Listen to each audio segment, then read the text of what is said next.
2024 साली मला एक व्यक्ती भेटली.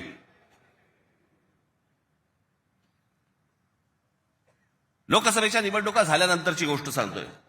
आणि त्यांनी मला जी माहिती दिली आणि ती माहिती दिल्यानंतर माझे सगळे लोक, माझे काय रिसर्च टीम सगळी जी काही कामाला लागली, ते जे काही झालंय ते आज मी तुम्हाला इथे दाखवणार आहे.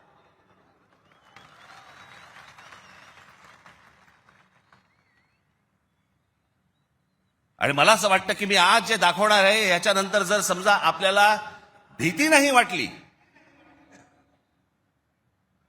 तर मला असं वाटतं या देशात निवडणुका न लढवलेल्याच बऱ्या.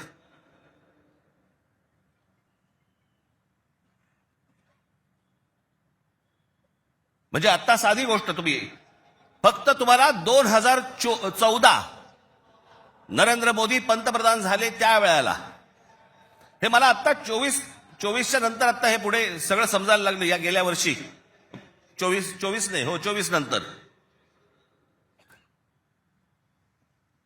साधारणपणे विधानसभा निवडणुकांच्या आसपास मला ह्या सगळ्या गोष्टी आमच्या रिसर्च टीम मध्ये यायला लागल्यावरती मला धक्का बसायला लागला.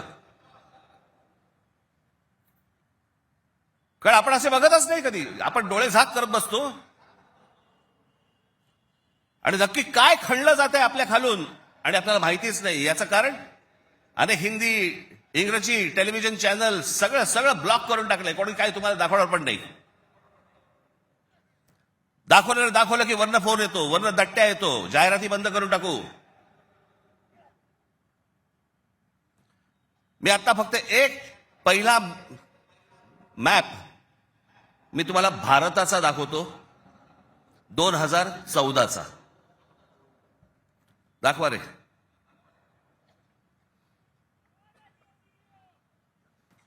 हा आहे 2014चा गौतम अडानी यांचे प्रोजेक्ट्स किती होते हे तुम्हाला दाखवणार आहे. 2014ला पंतप्रधान नरेंद्र मोदी पंतप्रधान व्हायच्या अगोदर गौतम अडानी कुठे होते आणि आता पुढचं फक्त बघत राहा की आता 2024-25ला गौतम अडानी आता कुठे आहेत. फक्त सरकारच्या आशीर्वादाने. आणि तुम्हाला जर नाही धक्का बसला तर मला सांगा जरा, दाखवा.